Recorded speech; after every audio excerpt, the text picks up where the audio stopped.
Beralih ke informasi lain, pemirsa, pegawai Dinas Kependudukan dan Pencatatan Sipil diduga terlibat dalam sindikat penjualan bayi ke luar negeri. Polisi menyebut masih mendalami kasus tersebut.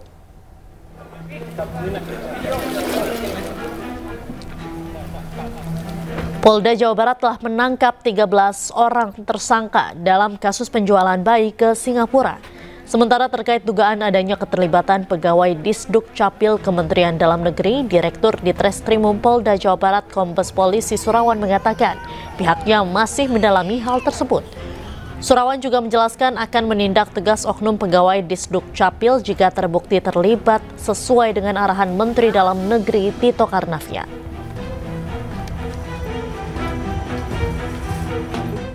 Ini kemudian satu lagi keterlibatan terkait dengan Dukcapil kita akan telusuri, ya kita akan telusuri dan kita dalami, ya kenapa perbuatan berulang dari kelompok-kelompok ini begitu mudah dan sebagainya, dan ini sudah ada atensi dari Mendagri apabila ada keterlibatan dari Dukcapil untuk segera ditindak tegas dan permintaan itu juga ditunjukkan. Polda Jawa Barat masih memburu 3 orang yang menjadi donatur dan otak sindikat penjualan bayi ke Singapura. Polda Jabar juga akan menyelidiki jaringan pembuat dokumen imigrasi di Kalimantan Barat.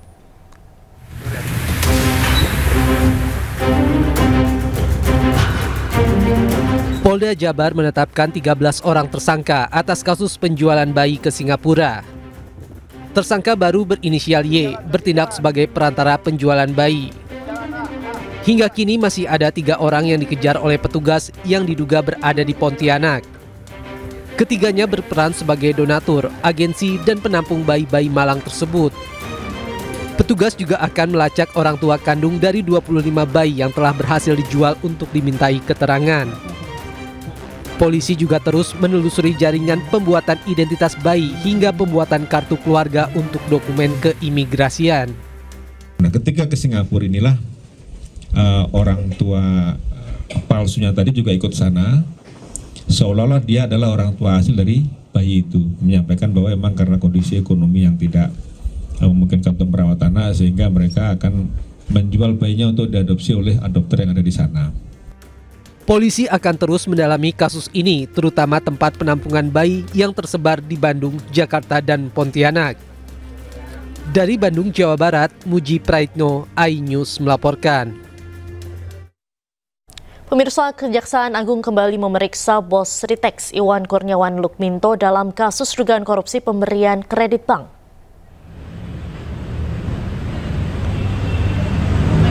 Kamis pagi sekitar pukul 9.15 waktu Indonesia Barat, Iwan nampak datang ke Gedung Bundar Jampitsus Kejagung, Jakarta, didampingi pengacaranya Rocky Martin. Pemeriksaan Iwan hari ini merupakan pemeriksaan kelima dalam kasus tersebut. Dalam kasus dugaan korupsi pemberian kredit ke PT Sritex, Kejaksaan telah menetapkan 3 tersangka, yakni Iwan Setiawan Lukminto selaku Dirut PT Sritex 2005 hingga 2022, Diki Syahbandinata selaku pimpinan Divisi Korporasi dan Komersial PT Bank Pembangunan Daerah Jawa Barat dan Banten tahun 2020, serta Zainuddin Mapa selaku Dirut PT Bank DKI tahun 2020.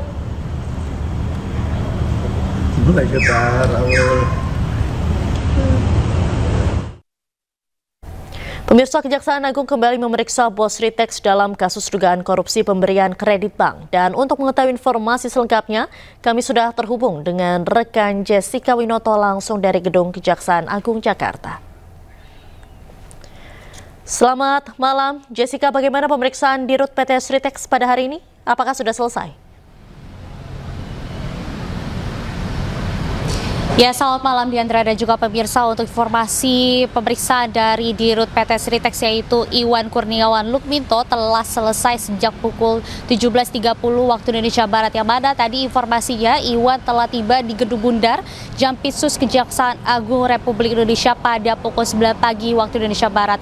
Namun informasinya juga dari Iwan sendiri, ia baru diperiksa oleh tim penyidik Kejaksaan Agung pada pukul 2 siang waktu Indonesia Barat, yang mana artinya proses jalannya pemeriksaan dari Iwan ini berlangsung selama 3 jam dan informasinya juga Iwan telah diberikan pertanyaan sebanyak 8 pertanyaan.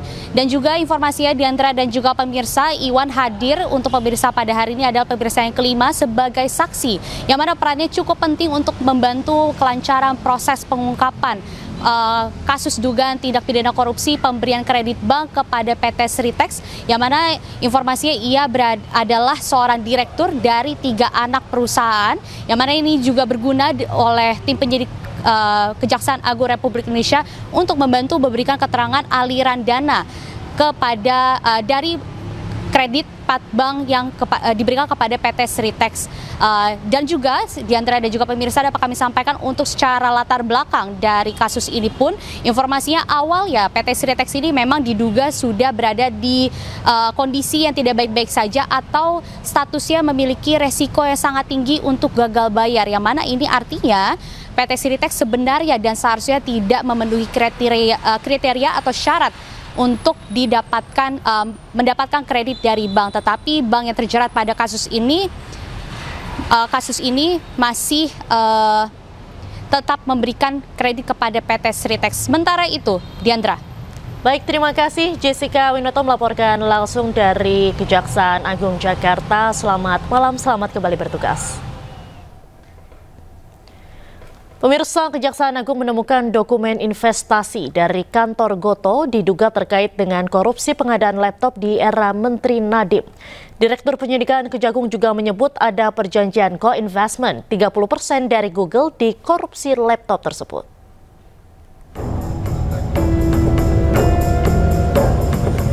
Kejaksaan Agung mengungkap menemukan dokumen terkait investasi saat menggeledah kantor PT Gotoh Gojek Tokopedia Tbk pada 8 Juli 2025 lalu.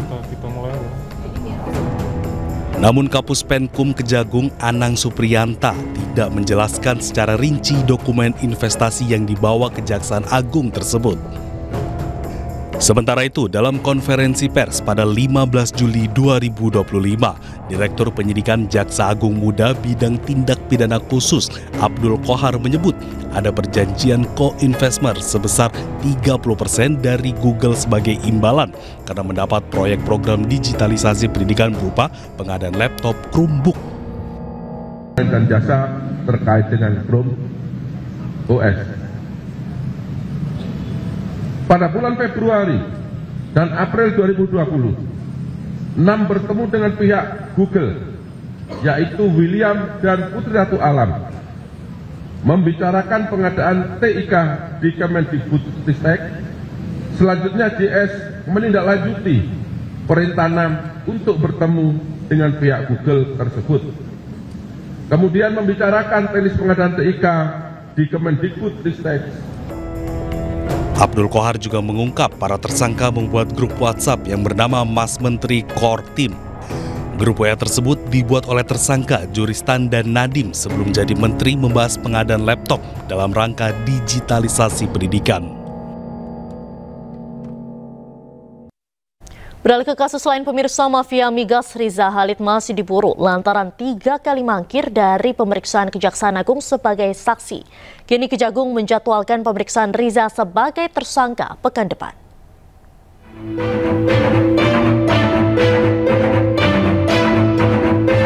Kejaksaan Agung RI menjadwalkan pemanggilan Riza Khalid sebagai tersangka kasus korupsi tata kelola minyak mentah dan produk kilang Pertamina.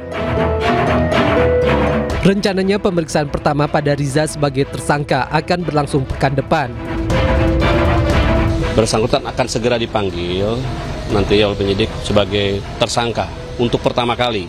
Kan selama ini dipanggil hanya sebagai saksi, kan? Yang sudah 3 kali sebagai saksi, nanti akan dipanggil sebagai tersangka.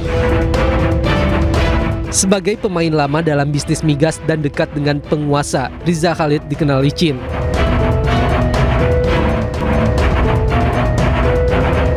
Sebelumnya, Riza sudah 3 kali dipanggil Kejagung sebagai saksi kasus dugaan korupsi minyak Pertamina, namun tidak pernah hadir. Kini mafia migas Riza Khalid masih diburu. Tim Liputan iNews melaporkan.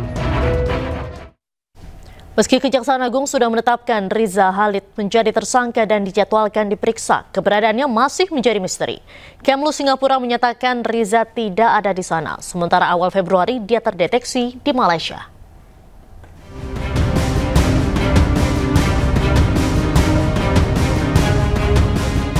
Keberadaan Riza Khalid tersangka kasus korupsi tata kelola minyak mentah dan produk kilang Pertamina masih menjadi misteri.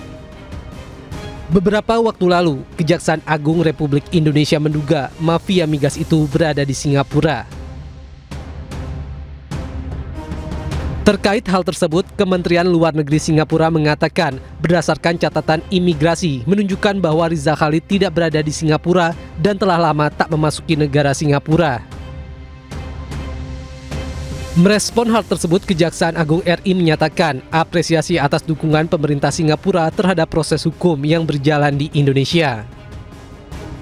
Pemeriksaan keberadaan MRC yang jelas kita pertama mengucapkan terima kasih dulu dan apresiasi terhadap pemerintah Singapura sudah memberikan informasi bahwa yang bersangkutan tidak ada di sana, bahkan Kemenlu juga dari sana juga menyatakan bersedia akan memberikan bantuan seandainya ada di Singapura.